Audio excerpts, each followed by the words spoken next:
कि कटोरी लेनी है और पाई का मान अपने हाथों से नाप लो भाई, आंसर एक्यूरेट सही निकलेगा। और गारंटी है कि आप कहेंगे अच्छा भाई इतना हलवा है। व्रत के बारे में मैंने पढ़ाया है, या हो सकता है ये वीडियो पहले आ जाए और व्रत बाद में आए। अगर व्रत के बारे में पढ़ाए तो एक एक छोटी छोटी चीज बताई कि इसकी परिधि क्या होती है और परिधि क्यों निकाली जाती है, इसका यूज कहां होता है, ठीक है, उसका क्षेत्रफल कैसे निकाला जाता है और क्षेत्रफल के लिए क्या इसका सिस्टम बनाया होगा, क्योंकि गोले को नापना तो बड़ा मुश्किल हो जाएगा। मैथ है क्या? मैथ कुछ भी नहीं है, मैथ सिर्फ एक नंबर्स है और कुछ नहीं है।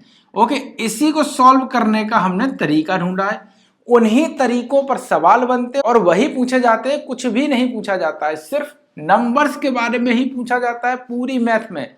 लेकिन जब हमने उसके तरीके ढूंढे तो फिर हमने उन्हीं को सवाल बना दिया और फिर हमने उन्हीं को चालू कर दिया, उन्हीं को मतलब कि अपनी किताबों में कॉपियों में लिखना पढ़ना शुरू कर दिया।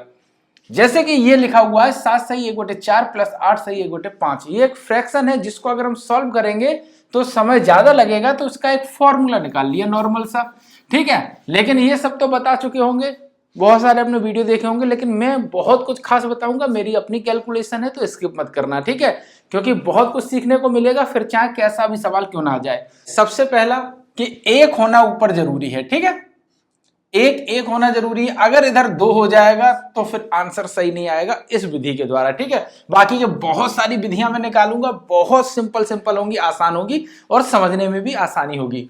1 और 1 होना जरूरी है, तो इस तरीके की फ्रैक्शन को हम सॉल्व कर लेंगे। और इस तरीके की फ्रैक्शन को सॉल्व करना आपने शायद कई वीडियोस में देखा भी होगा, कई लोगों ने सिखाया भी होगा, ठीक है, कहीं से ट्रिक ढूंढ ली होगी या कहीं से देख ली होगी, बस वही बता के आपके साथ इस तरीके की फ्रैक्शन को सॉल्व कर दिया होगा। कैसे सॉल्व किया होगा? 7 8 यानी 7 7 14 15,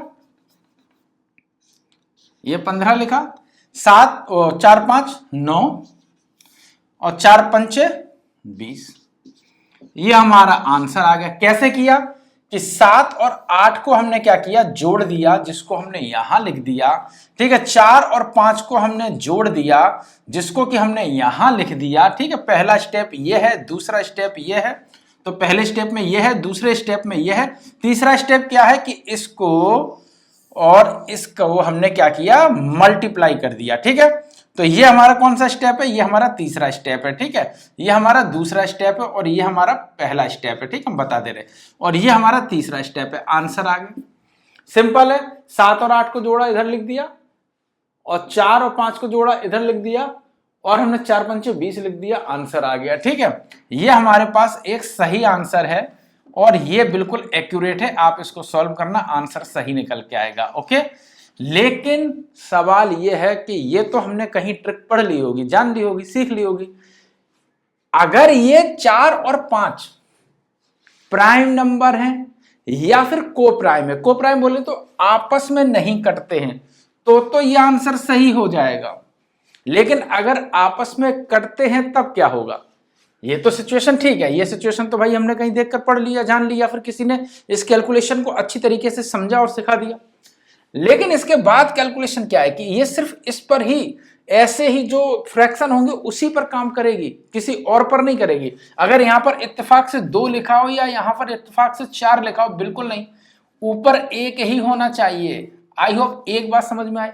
लेकिन अगर इस तरीके की सिचुएशन नहीं बनती है, ठीक है, दोनों संख्याएं मान लीजिएगा, एक सवाल हमारे पास ये है जिसको मैंने सॉल्व किया है, ठीक है। लेकिन अगर इसका एक सवाल हमारे पास ये आ जाए, 7 सही 1/6 प्लस 8 सही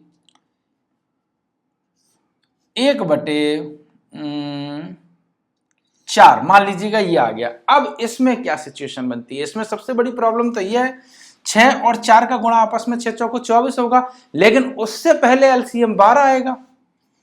अब समस्या ये हो गई कि 6 और 4 का एलसीएम 12 होगा, यहां एलसीएम नहीं निकल रहा था इसलिए डायरेक्ट 20 कर दिया था। यहां एलसीएम निकल रहा है और किसी ने आंसर इस फॉर्म में दे दिया, ठीक है, 12 उसने अगर लिख दिया हर में, तो क्या होगा? तो समस्या पैदा होगी ना कि 6 और 4 यानी कि जो ये हर है, ये चीज हमें प्रॉब्लम क्रिएट करेगी। तब के लिए क्या है, तब के लिए मैं भी बैठा बैठा कैलकुलेट कर रहा था, बिल्कुल सिंपल फंडा है। 6 और 4 कितना होता है? 6 चौको 24, बिल्कुल हम ऐसे ही लिखेंगे। कैसे? अभी बताते हैं।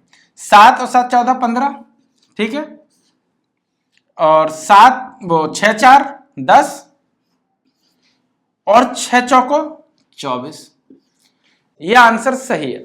लेकिन बात यह है कि अगर इसको हमने क्या कहा कि इसका तो हमारे पास एलसीएम 12 होता है, तो एक आंसर हमारे पास क्या बनेगा, एक आंसर हमारे पास ये जो हर है यहां पर 12 आएगा। अगर इस तरीके से पूछ लिया तब क्या करेंगे, तब तो कंफ्यूज हो जाएंगे। तब के लिए सिंपल है, ये कितना है 12। वैसे तो हम इसका एचसीएफ निकाल सकते हैं, जैसे कि एचसीएफ यहां निकालते हैं और उसी एचसीएफ का हम भाग देते हैं। ठीक है, भाग 1 तो 20 आएगा, भाग 1 तो 9 आएगा, इसीलिए यह संख्या लिखी जाती है। लेकिन इसका एचसीएफ क्या है, 6 और 4 का एचसीएफ कितना है 2, यानी कि 2 का डिवाइड, तो 2 का डिवाइड हमें किस में करना है, आंसर देखिएगा सिंपल है, 15 को तो 15 ही लिखना है, 10 में हमें भाग 2 करना है और हमें 24 में भाग 2 करना है। ठीक है, आंसर आ जाएगा, यानी कि 15 सही 5/12। अगर वो ये आंसर लिख देगा तो तुम कंफ्यूज हो जाएंगे। हम कहेंगे कि भाई 10/24 ये तो निकल आया है, 5/12 कैसे निकलेगा। तो 5/12 के लिए क्या करते हैं, सिंपल सा मैंने आपको बता दिया है कि जो इसका एचसीएफ निकलेगा, एचसीएफ उसका भाग दे देंगे, या एलसीएम में 12 दूनी, यानी कि 12 दूनी 2 बार गया है, सिंपल है, 12 दूनी 24, जितने बार भी जाए 2 बार गया है तो 2 का दोनों में भाग दे दो, ऊपर नीचे आंसर आ जाएगा 15 सही 5/12। हमने भाग क्यों दिया, क्योंकि 12 इसका एलसीएम निकला, हमें यहां पर 12 लाना है, यानी कि 12 का भाग देंगे, 12 दूनी 24, 2 एचसीएफ है, सिंपल है, एचसीएफ ही इसका 2 है, द्वितीय 6 2 दूनी 4, या 6 दूनी 12 और 12 में दोनों का एलसीएम आ गया। अभी हम और भी आपको सवाल सॉल्व करके देते हैं, आई होप ये बात समझ में आई होगी, बहुत सिंपल है बहुत। और देखिएगा यहां पर एक बात ध्यान रखनी है कि 1 और 1 होना ही चाहिए, ये बात ध्यान रखिएगा, चाहे सवाल कितना भी कठिन हो, कितना भी सरल हो, लेकिन अगर ये कहीं पर भी मिस हो गया,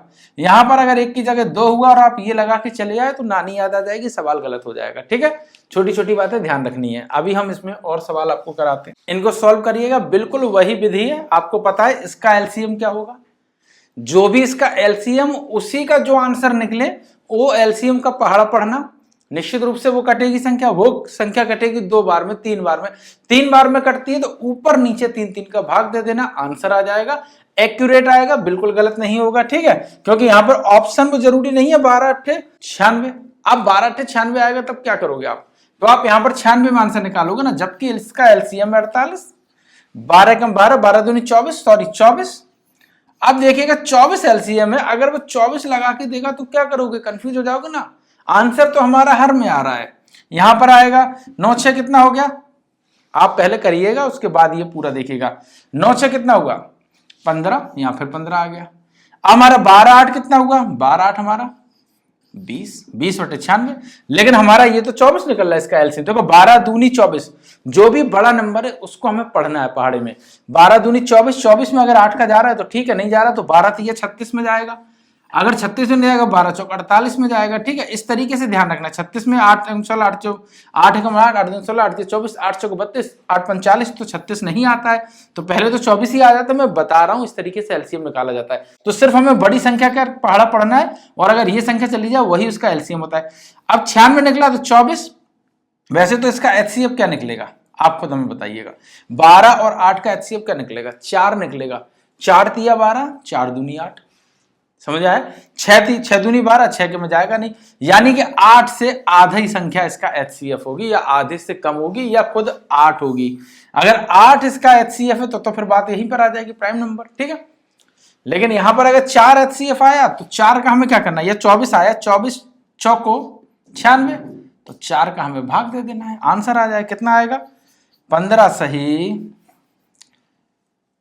4 पंचे 20, 5/24, ये हमारा आंसर आएगा, 15 सही 5/24। अगर वो 24 में पूछेगा तो सिर्फ आपको 24 का भाग देना, अगर इसी में वो आपको ऑप्शन दे रहा है तो फिर ये वाला सही है, अगर वो ऑप्शन 24 में दे रहा है तो ये वाला सही है, और वो अगर ऑप्शन 48 में दे रहा है तो 5 का कितना हो जाएगा, ऊपर 10 हो जाएगा, और 48 मतलब कि ये फिर क्या हुआ 48 दूनी 96, यानी कि 2 बार, तो हमें क्या करना है 2 बार पढ़ना है।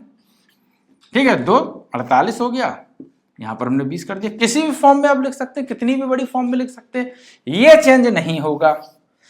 और इसको आप कर सकते हैं अपने हिसाब से जैसे चाहे वैसे। मैंने बहुत तरीके से करके देखा तो ये आंसर मुझे सही लगा। इसका आप आंसर बताइएगा, ये तो हलवा है। और इस तरीके के वीडियो देखना है और बहुत सारे नए तरीके सीखने हैं तो कमेंट में लिखिएगा सर वो सारे तरीके बताओ जो शायद आज तक किताबों में नहीं लिखे हों और मैंने जो भी पढ़ा है वो शायद ही किताबों में आपने पढ़ा होगा। जैसे कि पाई का मान, ये मैंने अभी कुछ ही दिन पहले पढ़ाया कि पाई का मान क्या होता है। अरे मैं आपको प्रैक्टिकली मैंने बताया है कि एक कटोरी लेनी है और पाई का मान अपने हाथों से नाप लो, भाई आंसर एक्यूरेट सही निकलेगा। और गारंटी है कि आप कहेंगे अच्छा भाई इतना हलवा है। व्रत के बारे में मैंने पढ़ाया है, या हो सकता है ये वीडियो पहले आ जाए और व्रत बाद में आए। अगर व्रत के बारे में पढ़ाए तो एक एक छोटी छोटी चीज बताई कि इसकी परिधि क्या होती है और परिधि क्यों निकाली जाती है, इसका यूज कहाँ होता है, ठीक है, उसका क्षेत्रफल कैसे निकाला जाता है और क्षेत्रफल के लिए क्या इसका सिस्टम बनाया होगा, क्योंकि गोले को नापना तो बड़ा मुश्किल हो जाएगा। तो इसे ये सारी चीजें मैंने बताई है। परिधि बताइए, परिधि कैसे निकाली जाती है, उसके लिए पाई का मान क्यों इंपॉर्टेंट है वो भी मैंने बताया, क्योंकि इसके बगैर परिधि नहीं निकलेगी। तो पाई कुछ तो स्पेशल है, उस स्पेशल चीज को बताने के लिए और सिखाने के लिए मैंने प्रैक्टिकली बताया है। तो ये वीडियो बहुत इंपॉर्टेंट है। आपकी सारी मैथ की कैलकुलेशन मेरी गारंटी को जो मैं सिखाऊंगा वो किताबों में तो नहीं मिलेगी।